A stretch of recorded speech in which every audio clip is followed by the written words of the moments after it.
जन्मांतरीय संस्कारों के कारण किंचित काल के लिए आ गया तो उसी दोष में नहीं बैठना है। अभी कल परसों हमने कोई घटना कल कही थी कि परसों कही थी, तो 1000 बार कहो तो भी कम है। उत्कल प्रदेश में उड़ीसा के भगवान जगन्नाथ के पंच सखा, उन पंच सखाओं में एक श्री बलराम दास जी महाराज थे।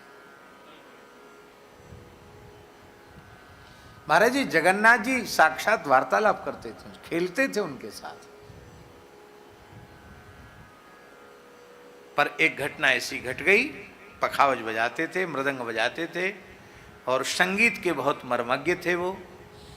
एक नर्तकी बहुत शास्त्रीय नृत्य करती थी, धीरे धीरे उससे निकटता बढ़ गई, प्रेम हो गया और स्थिति भैया जी ऐसी आ गई कि जिस दिन कल जगन्नाथ जी का, अब बीच में अनवसर हो जाता ना, जगन्नाथ जी स्वस्थ हो जाते हैं, तो उस समय और निकटता बढ़ गई अनवसर के समय।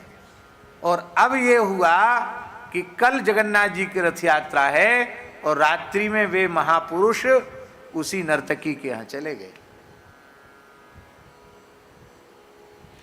और ये बिल्कुल भूल गए कि जगन्नाथ जी की रथ यात्रा का अवसर है, कल जगन्नाथ जी की रथ यात्रा है। वहीं सोए, सवेरा हो गया, उजेला हुआ तो उन्होंने देखा लोगों के घर के दरवाजे पर कदली के खंभ लगे हैं और कलश रखे हैं, दीपक जल रहे हैं, सुंदर गाय के गोबर से लीप करके रंगोलियां बनाई गई हैं।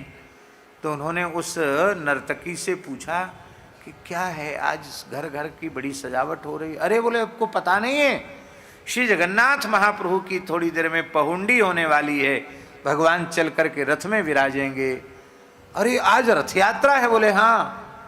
अब इतना कष्ट हुआ उनको कि हाय हाय, मेरी ऐसी वृत्ति हो गई कि मैं भगवान की रथ यात्रा को भी भूल गया।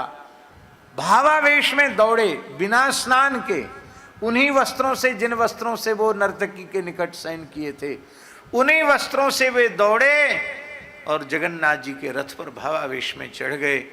पर बुरी चीजों की प्रसिद्धि बहुत जल्दी हो जाती है।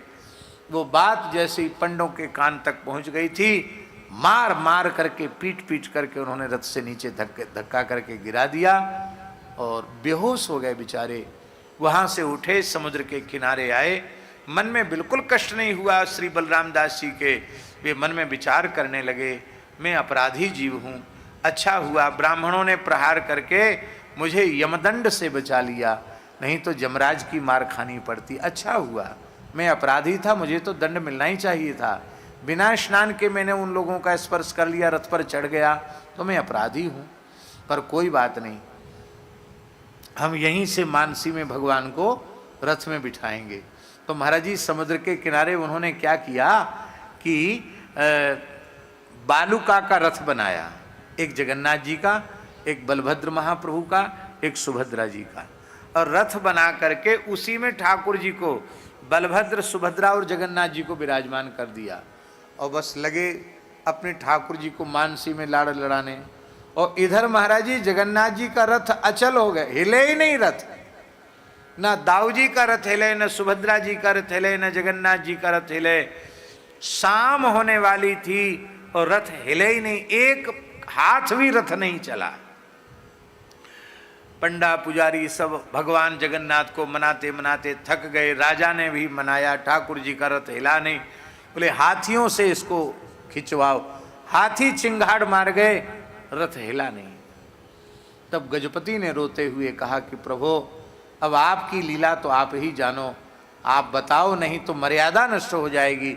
आज रथ यात्रा, थोड़ा तो रथ आपका चलना चाहिए। तब श्री जगन्नाथ जी की आवाज सुनाई पड़ी, तुमने मैं इस रथ में हूं ही नहीं, मैं तो बलराम, मेरे सखा जो बलराम हैं उनके द्वारा जो रज से निर्मित रथ है, मैं उसमें विराजमान हूं। और बालू का रथ चलता नहीं, इसलिए मैं कैसे चलूंगा।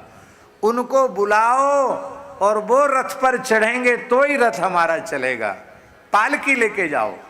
और श्री बलराम दास जी को पालकी में बिठा कर लाया गया और श्री जगन्नाथ जी ने महाराज जी सबके देखते देखते उनको अपनी छाती से लगाया और फिर रथ भगवान का चला। रहत न प्रभु चित चूक किए कि करत सुरत सैवार ही की जन अवगुण प्रभु मान न काऊ दीन बंधु अति मृदुल स्वभाव। कैसी करुणा है श्री ठाकुर जी की। हम जीवों के दोष भगवान देखने लग जाएं तो हमारी आपकी तो चले क्या, ब्रह्मा जी की कोटि के जीव भी भगवान की शरणागति के योग्य नहीं होंगे। भगवान जीवों के दोष नहीं, केवल अपनी भक्त वत्सलता, अपनी कृपालुता, अपनी दयालुता की ओर देखते हैं, अपनी शरणागत वत्सलता की ओर देखते हैं। जीवों के दोषों की ओर भगवान कभी नहीं देखते। इसलिए हम सबका गुजारा हो रहा है, नहीं तो कोई गुजारा हो जाए ये संभव नहीं है। तो महाराज जी शाप दे दिया और दोनों का ही शरीर नष्ट हो गया।